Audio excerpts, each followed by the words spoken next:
അപ്പം നമ്മൾ പിന്നെ അടുത്ത ഘട്ടത്തിലേക്ക് വരികയാണ്. ഇന്ത്യക്ക് സ്വാതന്ത്ര്യമൊക്കെ കിട്ടി, നമ്മൾ സ്വതന്ത്രരായി.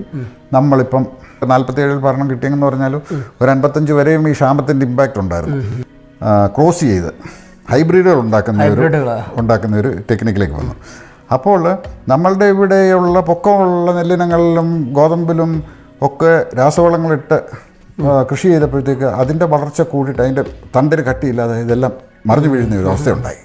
സംഭവിച്ചതെന്നാന്ന് പറഞ്ഞാൽ ഉടനെ നമ്മുടെ മണ്ണ് അതിൻ്റെ കാർബൺ നഷ്ടപ്പെട്ടു. നല്ല ഇളക്കം ഉണ്ടായിരുന്നു. പണ്ട് കാലങ്ങളിൽ കാളയെ കൊണ്ട് ഉഴുത് മറിച്ചുകൊണ്ടിരുന്നത് പിന്നെ അത് സാധിക്കാതെ വന്നു. ഈ കാളയ്ക്ക് വലിക്കാൻ മേലാത്തതുപോലെ മണ്ണുറച്ചു. അപ്പോഴത്തേക്ക് ട്രാക്ടർ വന്നു. ട്രാക്ടർ ഓരോ പ്രാവശ്യം ട്രാക്ടറോട് വന്നപ്പോഴത്തേക്ക് വീണ്ടും മണ്ണുറക്കുക ചെയ്യുന്നത്. മണ്ണിൻ്റെ ഇത് അവസാനം വരുമ്പോഴത്തേക്ക് കർഷകനൊന്നും ഇല്ലാത്തത്. കർഷകന് ഇങ്ങനെ ബാങ്കുകാർക്ക് കടമായി ഏതാണ്ട് ഒരു നമ്മൾ പഞ്ചവത്സര പദ്ധതി ശരിക്കും പറഞ്ഞാൽ ഒത്തിരി പഠനങ്ങൾ ഇതിലൊക്കെ നടത്തേണ്ടതാണ്. പക്ഷേ അത് പഠനം നടത്താൻ ആരും താല്പര്യമില്ല. കാരണം കൃഷിക്കാരന് ഒരു ആത്മാഭിമാനമുള്ള ഒരുത്തനാണ്. ഒരു ബിസിനസ്സുകാരന് അത്രയില്ല. ബിസിനസ്സുകാരന് കടം മേടിച്ചു കൊണ്ടേ കൊടുക്കും, ഇല്ലെങ്കിൽ നീ എന്താണെന്ന് ചോദിച്ചാൽ ഞാൻ പാപ്പരായി പോവാം. എന്നാൽ കൃഷിക്കാരനെ സംബന്ധിച്ചിടത്തോളം അല്ല. അതല്ല,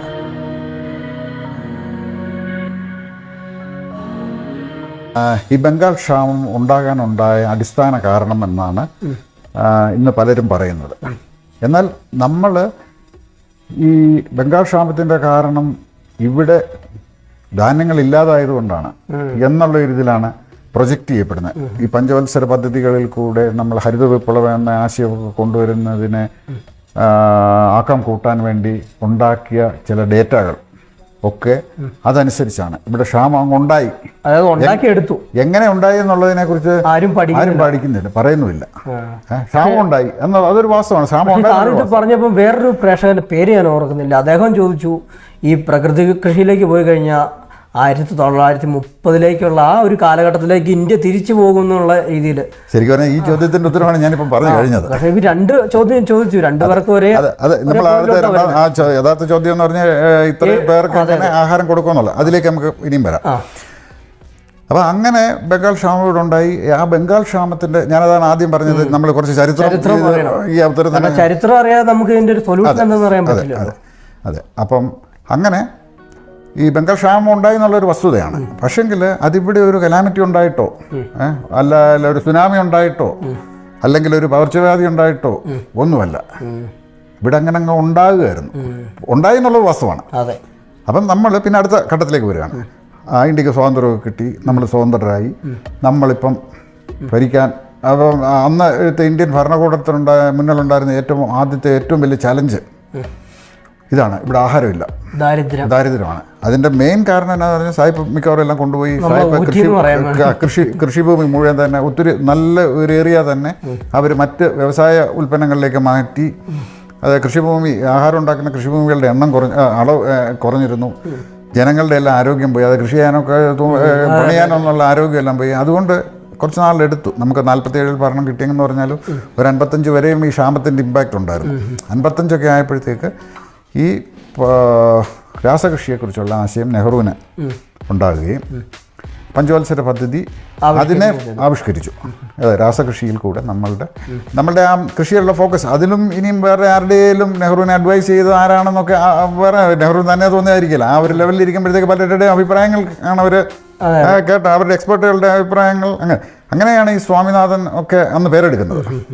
ഈ പുതിയ രാസകൃഷിയെക്കുറിച്ചുള്ള പഠനങ്ങൾ അവരെ ഇനി ആരെങ്കിലും അങ്ങനെ ആക്കി ഇത് വലിയൊരു ലോബി ഉണ്ടെന്ന് ഞാൻ ആദ്യം പറയുന്നുണ്ട്. അതായത് കുറേ പേർക്ക് ഇതുണ്ട്. ഈ ഇന്ത്യയിലെ ജനങ്ങളൊക്കെ കുറയണം, സാഹിബ് മാത്രം ജീവിച്ചാൽ മതി, അങ്ങനെയൊക്കെ ചിന്തിക്കുന്ന വികലമായ ചിന്താഗതിയുള്ള മനുഷ്യനുണ്ട്. അതായത് അവർക്ക് പേടിയാണ് ഇവിടെ എല്ലാവരും കൂടെ കാർബൺ എല്ലാം കൂടെ എമിറ്റ് ചെയ്താൽ അവരുടെ വെള്ളത്തൊലിക്ക് പ്രശ്നമാകുമോ എന്നൊക്കെ ഉള്ള അങ്ങനത്തെ അജണ്ടകളൊക്കെ ഉണ്ട്. സൂര്യപ്രകാശത്തെ അവർക്ക് അബ്സോർവ് ചെയ്യാൻ കപ്പാസിറ്റി കുറവാണ്. അപ്പോൾ അവർ വിചാരിക്കുന്നത് നമ്മളിവിടെ എല്ലാം കൂടെ കാർബൺ എമിറ്റ് ചെയ്തുകൊണ്ടാണ് അവരാണ് ഏറ്റവും കൂടുതൽ കാർബൺ എമിറ്റ്. എന്നാൽ അവർക്കത് കാർബൺ എമിറ്റ് ചെയ്യാതെ അവർക്ക് പറ്റത്തില്ല. കാരണം അവർക്ക് ഈ മഞ്ഞകാലത്ത് ജീവിക്കണമെങ്കിൽ തീ കത്തിക്കാതെ പറ്റത്തില്ല, അല്ലെങ്കിൽ പെട്രോൾ എടുത്ത് ഡീസൽ എടുത്ത് കത്തിച്ച് അവർക്ക് ചൂടുണ്ടാക്കാൻ പറ്റത്തില്ല. സായിപ്പന്മാരെന്ന് പറഞ്ഞാൽ കൂടുതലും ഫാക്ടറി ബേസ്ഡും അങ്ങനെ ഒരു രീതിയിലാണ് അവരുടെ ജീവിതം. അപ്പോൾ ലോകത്തിലുള്ള മറ്റു രാജ്യങ്ങൾ അങ്ങനെ ഒരു തോന്നില്ല. അതല്ല നമ്മുടെ വിഷയം. ഇപ്പം ഈ 7,000 കോടി ജനങ്ങളെ എങ്ങനെ തീറ്റിപ്പോറ്റാൻ, 700 കോടി ജനങ്ങളെ എങ്ങനെ തീറ്റിപ്പോറ്റാൻ ഇതുകൊണ്ട് സാധിക്കുമോ എന്നുള്ളതാണ്. ഇനിയിപ്പം ജനറേഷൻ രണ്ടാമത് ചോദിച്ച ആ ചോദ്യത്തിൻ്റെ ഉത്തരമാണ് ഞാൻ നമ്മളിപ്പോൾ പറഞ്ഞ കഴിഞ്ഞത്. ഇനിയിപ്പോൾ അത് എങ്ങനെ നമുക്ക് ഓവർകം ചെയ്യാൻ പറ്റുമെന്നുള്ളത് ഓവർകം ചെയ്യാൻ സൊല്യൂഷനാണ്. അതെ. അപ്പം ചരിത്രം തീർന്നിട്ടില്ല. പഞ്ചവത്സര പദ്ധതിയിൽ നമ്മൾ രാസവളങ്ങൾ ഇവിടെ എത്തിച്ചു. ആദ്യകാലങ്ങളിൽ അതെല്ലാം പരാജയപ്പെട്ടു. കാരണം നമ്മളുടെ ഇവിടെ ഉണ്ടായിരുന്ന ഗോതമ്പാണേലും നെല്ലാണ്, നല്ല പൊക്കമുള്ളതായിരുന്നു. അതെ അതെ. അപ്പം അങ്ങനെ ഇരിക്കുമ്പോഴാണ് ഒരു ബോർലോങ് എന്ന് പറയുന്ന ഒരു ശാസ്ത്രജ്ഞൻ, ഒരു മെക്സിക്കൻ അമേരിക്കൻ ശാസ്ത്രജ്ഞൻ, ഈ ചെടികളെ അങ്ങോട്ടും ഇങ്ങോട്ടും ക്രോസ് ചെയ്ത് ഹൈബ്രിഡുകൾ ഉണ്ടാക്കുന്ന ഒരു ടെക്നിക്കിലേക്ക് വന്നു.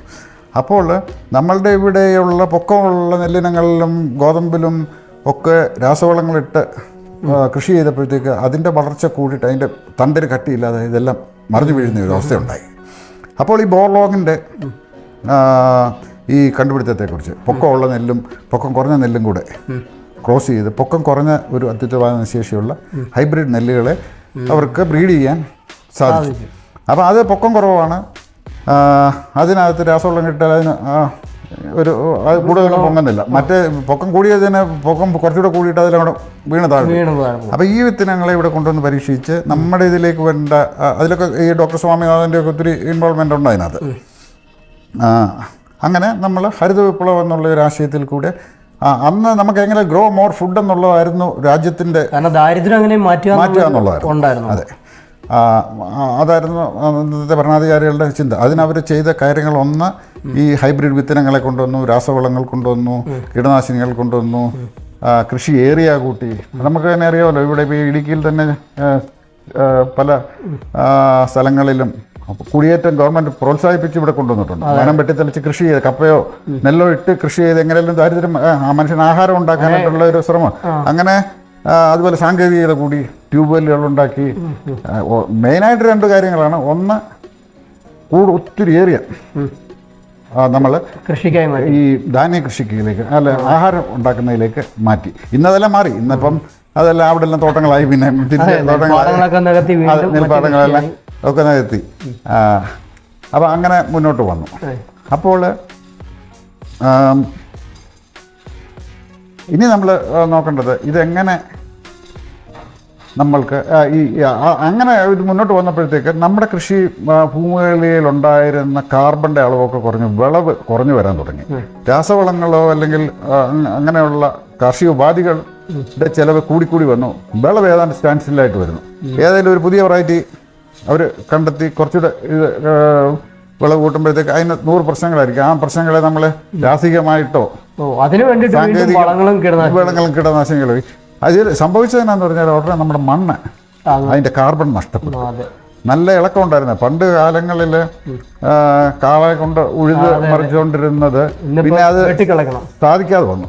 ഈ കാളയ്ക്ക് വലിക്കാൻ മേലാത്തതുപോലെ മണ്ണുറച്ചു. അപ്പോഴത്തേക്ക് ട്രാക്ടർ വന്നു. ട്രാക്ടർ ഓരോ പ്രാവശ്യം ട്രാക്ടറോട് വന്നപ്പോഴത്തേക്ക് വീണ്ടും മണ്ണിറക്കിയാണ് ചെയ്യുന്നത്. മണ്ണിൻ്റെ പറവ് കുറയുകയില്ല. അതനുസരിച്ച് ഇപ്പം 50 HP ട്രാക്ടറോട്ട് ഉഴുതുകൊണ്ടിരുന്നതിന് 100 HP ട്രാക്ടർ വേണ്ടി വരും. അതെല്ലാം ചിലവാണ്.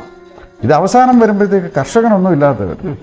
കർഷകന് ഇങ്ങനെ ബാങ്കുകാർക്ക് കടമായി ഏതാണ്ട് ഒരു നമ്മൾ പഞ്ചവത്സര പദ്ധതി ശരിക്കും പറഞ്ഞാൽ ഒത്തിരി പഠനങ്ങൾ ഇതിലേക്ക് നടത്തേണ്ടതാണ്. പക്ഷേ അത് പഠനം നടത്താൻ ആരും താല്പര്യമില്ല. കാരണം അത് സത്യം തെളിയാനായിട്ട് ആർക്കും താല്പര്യമില്ല. എങ്ങനെയും കൃഷിക്കാരനെ കൊണ്ട് എങ്ങനെയും കൂടുതൽ കാർഷിക ഉപാധികൾ മേടിച്ച് അവൻ്റെ മണ്ണ് നശിപ്പിച്ചാലും ശരി, അവൻ നമ്മുടെ കയ്യിൽ നിന്ന് സാധനങ്ങൾ വാങ്ങണം എന്നുള്ള ഒരു ഉപഭോഗ സംസ്കാരത്തിൻ്റെ വക്താക്കൾ അതൊക്കെ അതിനെ ഈ കണക്കുകളൊന്നും പുറത്തു വരത്തില്ല. അതായത് സ്പഷ്ടമായിട്ട് ഈ ഒരു ഉദ്ദേശം ഇപ്പം മനസ്സിലായി വരുന്നുണ്ട്.